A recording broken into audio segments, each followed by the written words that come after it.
भाई खबरें ये आ रही हैं मार्केट में कि सलमान अली आगा की कप्तानी जो है वो ख़तरे में हो गई है। पता नहीं किसको अब कप्तान बनाने का ये लोग सोच रहे हैं। उसके ऊपर मीटिंग्स भी होंगी, बाबर और रिजवान के फ्यूचर के ऊपर भी बातें हो रही हैं। उसके अलावा हमारा जो टैलेंट है वो डोमेस्टिक में चला गया है। साइम भी रन्स बना रहा है, हारिस भी रन्स बना रहा है, रिजवान भी रन्स बना रहा है, नसीम भी विकेटें ले रहा है। सारे जो आपकी यही टॉप के ऊपर जो हम पहले भी बातें करते रहे, इन सब चीज़ों के बारे में आज की इस एपिसोड के अंदर हम बात करेंगे। लेकिन सबसे पहले बात करेंगे कि सुना है हमारे कप्तान एक दफ़ा फिर से चेंज हो रहे हैं। मैं तो कहता हूँ सबको बना दिया, हर हफ्ते एक नया कप्तान बनाया करो ताकि टीम में सबके पास एक्सपीरियंस हो, सब मिल बांट के जो है ना वो टीम चलाया करें। वहीं पर लड़ाइयाँ शुरू हो रही, ग्राउंड के बीच में एक दूसरे को मारना शुरू हो चुके। बस एक सीरीज हमने हारनी थी और कप्तान को हटाओ, कप्तान को हटाओ, क्योंकि वो हटाने से सब चीज़ें फिक्स हो जाएंगी। सब का सब जो है ना आवे का आवा बिगड़ा हुआ है। इन एक कप्तान हमेशा से एंड में जो है कप्तान ही सामने आ रहा था कि कप्तान की वजह से सब कुछ हो रहा है। इसीलिए मैंने मना किया था बाबर को आज से 2 साल पहले, 1 साल पहले जब दोबारा उसको ऑफर की थी, उसको मैंने मना किया था बेटा कप्तान ही ना लेना, वरना हर चीज़ का जो है ना तुम पे ही आ जाएगा। क्योंकि हमारी कौम ही इस किस्म की कप्तानी अगर वो चेंज हो जाएगी तो मैं हमें पूरी की पूरी टीम और सारे कौम के मसले जो हैं बिजली के और गैस के वो सब चीज़ें ठीक हो जाएंगी अगर कप्तान चेंज हो जाएगा। मेरा ख्याल में इनको अभी अकल के वो लेना चाहिए और बाबर को दोबारा से कप्तानी ऑफर कर देनी चाहिए। इस तरह चलता रहे ना भाई, ये या फिर शाहीन को करें और फिर उसके 4 घंटे के बाद उससे लेके दो फिर बाबर को कर दें, बाबर की टीम में भी आ जाए। बल्कि वो शादाब, तो उसका तो नाम आ रहा है, सुना यही है कि शादाब का नाम आ रहा है। तुम लोगों को क्या बोला था मैंने कि वो सीधा कप्तानी की सीट पे आएगा। भाई तुम लोगों को ये लग रहा है कि बाहर चला गया, ये चला गया, वो उसकी रिप्लेसमेंट अगर दूसरों ने बना दी ना, ये जो नवाज शवाज हैं इन्होंने आके उसको रिप्लेस कर लिया, अब वो कप्तान बन के आएगा और फिर वो नवाज को यूं साइड पे करेगा कि बेटा तुझे तो मैं बाहर करूँ ना, सबसे पहले अगर मेरी से कप्तानी जाती तो कम से कम मेरी सीट होनी चाहिए। तो ये इसी तरह यहाँ पर जो है टीम कॉम्बिनेशंस बनती हैं। हर कोई अपने बारे में सोच रहा होता है कि मेरा रास्ता किस तरह साफ होगा। और अब शादाब जो है बिल्कुल रेडी है। मीटिंग्स वगैरह ये हो रही हैं कि इसको कप्तानी से हटाओ। सिर्फ और सिर्फ एक हमारा मासूम वो जो कोच है ना वो फंसा हुआ है, वो अड़ गया है कि भाई खुदा के लिए, और होता भी यही है। कोच और कप्तान बैठते हैं, वो कोई ना कोई प्लान बनाते हैं कि भाई अगले 6 महीने में हमने ये करना है, साल में हमने ये करना है। को पूरी की पूरी टीम बनाते हैं, यंगस्टर्स को बिठाते हैं, उनको कोई बात जो है वो कहते हैं कि भाई तुम इस तरह खेलो, हम यहाँ पे बैठे हुए, हमने तुम्हें 4 महीने चांस देना ही देना है। अगले कप्तान और कोच खुद जो है उनकी सीट का कोई भरोसा नहीं, तो यंगस्टर्स किसके ऊपर भरोसा करेंगे। खैर, सुना है कि वो कोच ने जो है वो कर दिया है, उसने कहा कि नहीं भी इसी को कप्तान होना चाहिए और मेरा ख्याल में भी यही होना चाहिए। और 4 महीने के बाद वर्ल्ड कप आ रहा है यार, आपका T20 आएगा। वैसे जो इस किस्म की हालत है मुझे तो कोई उम्मीद नहीं है कि हम कुछ भी कर सकेंगे, लेकिन फिर भी 4 महीने बाद वर्ल्ड कप आ रहा है। इक्का दुक्का बीच में जो रेलू कट्टे भरे हुए हैं उनको साइड पे करो, बीच में हमें बैटिंग जो है वो थोड़ी सी प्रॉपर बैटर डालने की ज़रूरत है और ये ऑलराउंडर्स जो है थोड़े कम करें। आगा सलमान साहब को उनको एज ऑलराउंडर खिलाएं आप, क्योंकि उनका अगर सब चीज़ें उनकी जो है एवरेज ही हैं। T20 के अंदर बैटिंग भी, कप्तानी भी और फिर बॉलिंग, ये पूरा पैकेज बना के बंदा कहता है कि चलो यार 3 चीज़ें तो एक को डाल दी गई हैं, तो उनसे बॉलिंग कराएं। ये साइम सुइम को बॉलिंग को पना लगाएं। खैर उससे मुझे याद है कि डोमेस्टिक के अंदर साइम ने सुना है कि कुछ 70-60 रन बना दिए हैं, दुनिया की सबसे तेज़ तरीन 60 ही मार दी हैं। एक तुम्हारे मेरे में डोमेस्टिक का स्टैंडर्ड भी इतना बुरा है कि यही आपकी क्रीम जो है यही निकल के आती है। ये नीचे जाएंगे, ये वहाँ पर परफॉर्म करेंगे, ये आपका मुल्क का सबसे बेहतरीन टैलेंट है जो आपको लग रहा है कि गली गली में लोग खेल रहे हैं, कोई टैलेंट नहीं है। यही आपका टैलेंट जो सबसे बेस्ट टाइम है। हम लोग ना अभी तक डिनाइल में बैठे हुए हैं। उधर नसीम के वो पेट वाली जो वीडियोज़ आ रही हैं, उसने भी 5 विकेटें ले ली हैं अपने पहले मैच के अंदर। मोहम्मद हारिस ने अभी मेरा ख्याल में कुछ देर पहले जो है उन्होंने भी सेंचुरी मार दी है। मोहम्मद रिजवान ने भी 120-130 मारे में। यही आपके टॉप परफॉर्मर्स हैं। यही नाम बार बार वापस आ जाते हैं और फिर आप जो कहते हैं कि पता नहीं कहाँ से लेके आएंगे, नेपाल से इन्होंने इंपोर्ट करना है, जिस भी दूसरे मुल्क से करना है कर लें। ये आपके टॉप परफॉर्मर्स हैं जो कि आपके डोमेस्टिक में ही सबको पेल पेल के नेशनल साइड के अंदर घुसते हैं और फिर आप आके कहते हैं कि नहीं नहीं इनसे तो बहुत ज़्यादा हमारे पास टैलेंट है पड़ा हुआ। खैर वही कप्तानी जो है वो मेरे ख्याल में हर हफ्ते एक होनी चाहिए। हर हफ्ते जो है वो पर्चियाँ डालनी चाहिए और उसके बाद उसको कमेटी जिस तरह निकलती है ना हर महीने की, उस तरह हर कप्तानी की कमेटी निकलनी चाहिए। और फ़खर भाई जो है उनको भी मेरा ख्याल में कप्तान ही बना दो, क्योंकि वैसे तो उनकी जगह बन नहीं रही है। कम से कम उनके पास कोई 450 साल का एक्सपीरियंस तो है क्रिकेट का, वही शायद काम आ जाए। क्योंकि वैसे तो मुझे कुछ समझ नहीं आ रहा कि वो क्यों बैठे हुए हैं। लोग बात कर रहे हैं रिजवान बाबर को आना चाहिए नहीं आना चाहिए, आई डोंट नो मैन। मेरा ख्याल में तो आना चाहिए आगे। मैं हमें श्रीलंका वगैरह में ये कहीं जो वर्ल्ड कप हो रहा है उन कंडीशंस के अंदर आपके यही वाले बैटर्स हैं जो अभी भी आपने देख लिए किस तरह एक्सपोज हो रहे हैं। मिडल ऑर्डर आपका बिल्कुल ही नंगा हुआ है, कोई कर ही नहीं सकता, बैटिंग ही नहीं कर सकता, रोटेट ही नहीं कर सकता। 140 के ऊपर आपने इंडिया के साथ मैच फंसाया हुआ था, इसका मतलब भाई 150-150 पे भी आप फंसा सकते हैं अगर फंसाने पर आए। और बहुत से इस तरह मैचेस हुए जिसके ऊपर हमसे 150 भी नहीं हो रहे थे। वो पता नहीं वो बांग्लादेश के साथ था किसके खिलाफ था जो 120 एक पे हम आउट हुए हुए थे। तो हमें 140-50 वाली भी आपको मिल जाए तो बड़ी बात होगी। 140-50 वाले तो बाबर भी है, रिजवान भी है, लेकिन बात हुई है कि फिर आगा भी है। मेरा ख्याल में मोहम्मद हारिस जो है उनकी जगह पर रिजवान को होना चाहिए कम से कम। हारिस से मतलब आप बैटिंग में तो चलो उसको छोड़ें, जो कीपिंग में उसने जो आउट शाउट छोड़े थे वो तो बिल्कुल ही यार, मतलब ये तो बिल्कुल इस पर तो कोई डिबेट ही नहीं हो सकती कि आप कीपिंग में भी जो है वो चांसेस अगर छोड़ रहे हो।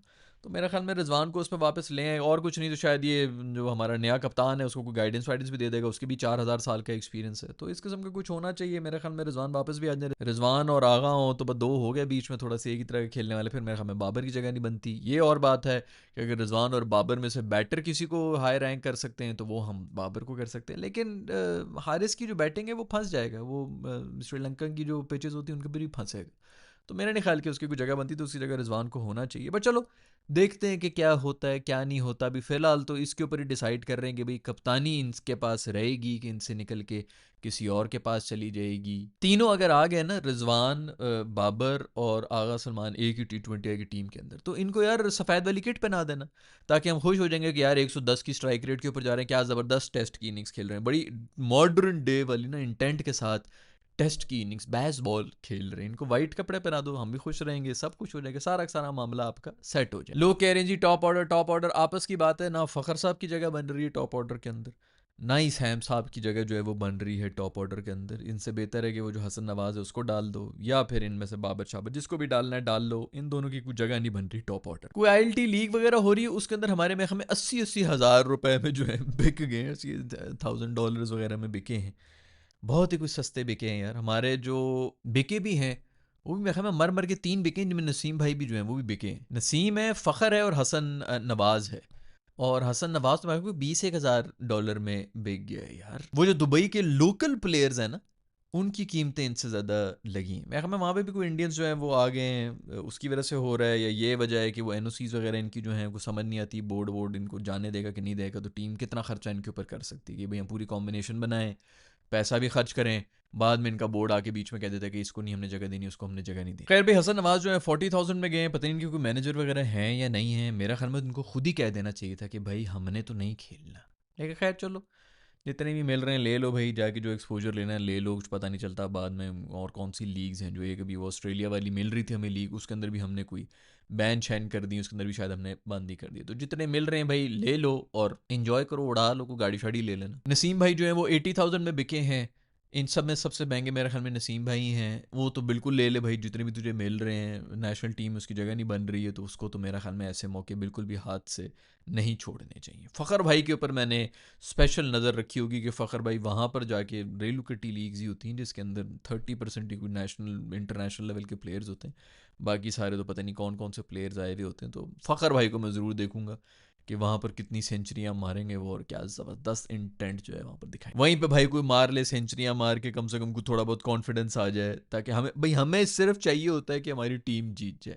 मैं किसी के लिए नहीं बैठा हुआ कि भाई ये हीरो मेरा, मैंने कोई पोस्टर नहीं लगाए हुए किसी के यहाँ पे, मैं कोई फ़ैन बॉय शैन बॉय किसी का भी नहीं हूँ। खुदा के लिए पाकिस्तान को रिप्रेजेंट कर रहे हो, टीम को जिता दो, चाहे वो नीचे से आके कोई 100 मार के जाता है या ऊपर से आके कोई 5,000 विकेटें लेके चला जाता है। साइम तू बॉलिंग में जिता दे, फ़खर तू भी बॉलिंग में जिता दे यार, मुझे कोई फ़र्क नहीं पड़ता। खैर भाई वो इस किस्म की कोई बातें आई थी बीच में, मेरे ख्याल में की थी वो डॉक्टर नूमी ने शायद बात कोई की थी, और वही बात की थी जो हम यहाँ पे कर रहे होते हैं कि शादाब भाई ने जो है वो रोका हुआ था इन सब लोगों को, ये जो ये शादाब को टीम में रखना था, इसलिए नवाज़ वगैरह और इस तरह जितने भी अबरार जो हैं, इनको अबरार और सुफियान मुकीम को इसलिए बाहर किया हुआ था क्योंकि शादाब को टीम में रखना। पिछले 1 साल से चीख रहा हूँ, इन्हीं वीडियोस में चीख रहा हूँ कि ये बेवकूफ़ियाँ बंद करो, ये बेशर्मी बंद करो, फेवरेटिज्म बंद करो, जो तुम लोग अपने जो है अपने बंदों को आगे करने के लिए फुल टाइम 2 स्पिनर्स जो हैं उनको हमने बाहर किया हुआ था। अभी पिछले आप अगर देखें पिछले कोई 4-5 महीने में इन्होंने मेरे ख्याल में सबसे ज़्यादा इम्पैक्टफुल जो हैं कोई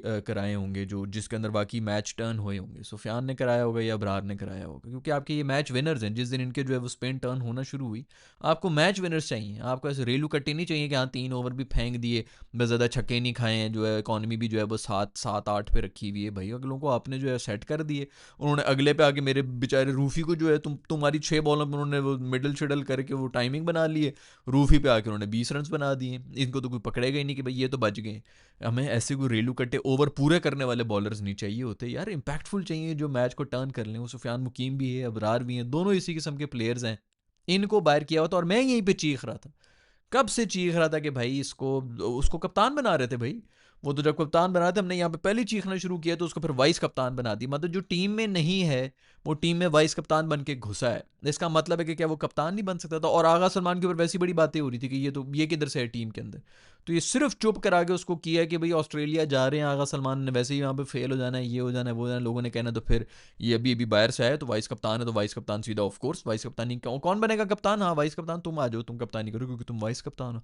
तो ये पूरा प्लान इनका ये था। वो तो फिर अल्लाह के काम हो गए, कुदरत का निज़ाम के कंधे में इंजरियाँ निकल गई, उसको भाग के जाना पड़ गया। उसने कहा कि जी अभी मैं करवा लूँ तो करवा लूँ, जब बीच कोई टीम शीम के अंदर दोबारा घुसने के चांस हैं, कोच भी हमारा बैठा हुआ है, उसके साथ मेरी फिर भी यारी सुट पंजा हो रहा है, हम अफ्तारियों पर भी इन्वाइट करते रहे, अंकल अब्बू के भी बड़े अच्छे दोस्त हैं, ये वो सब चीज़ें करके अभी तो मैं टीम में वापस आ जाऊँगा। इसके बाद और मुश्किल हो जाना था, फ़ौरन जाके सर्जरी करा दी, सर्जरी भी थोड़ी लंबी हो गई। पीछे से शुक्र उसने किया होगा कि हम इंडिया से जो है जीते नहीं, आखिरी मैच की गलती से हम जीत जाते इंडिया से। किसी एक की भी मजाल नहीं होनी थी कि इनमें से एक भी निकलता, ये अगले 4 साल के लिए तुम लोग के सुपरस्टार्स बने हुए होते। हमारे मुल्क के जो हमारे नोटों के ऊपर इनकी तस्वीरें आ रही होती कि दुनिया की सबसे बेहतरीन परफॉर्मेंस दे दी है, और फिर तो किसी की उसने भंगड़े डालने हैं मेरे दोस्त शदाब ने कि वो कर लिया। खैर अभी वो अंदर से ही बातें आना शुरू होगी कि इसकी वजह से जो है सुफियान मुकीम और अबरार दोनों को बाहर रखा हुआ था। ये हर डिपार्टमेंट में, हर इंडस्ट्री में इस मुल्क में यही हो रहा होता है। लेकिन ये सब भूल जाते हैं कि जिसने इज्जत देनी है, जिसने रिस्क देना है, वो ऊपर बैठा हुआ है। ये सब मिल के जितना मर्जी जोर लगा रहे हैं, जिसको मिलना होता है नाम, शोहरत, इज्जत, पैसा, वो उस तक जाके रहती है क्योंकि ये इंसानों के हाथ में है ही नहीं।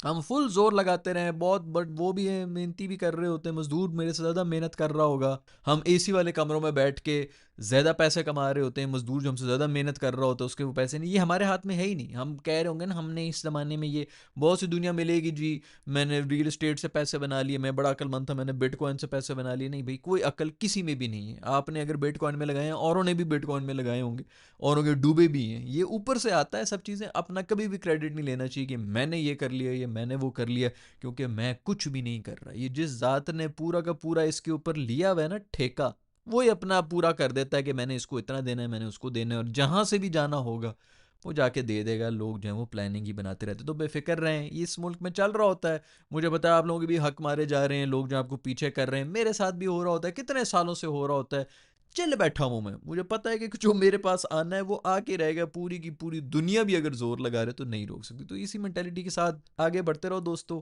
अभी यंगस्टर्स हैं आप सब लोग, मैं नहीं कहूँगा कि यहाँ पे डिस्करेज हो रहे हैं, बहुत से लोग जो है डिस्करेज होकर बाहर चले जाते हैं, बाहर जाके भी यही हो रहा होता है।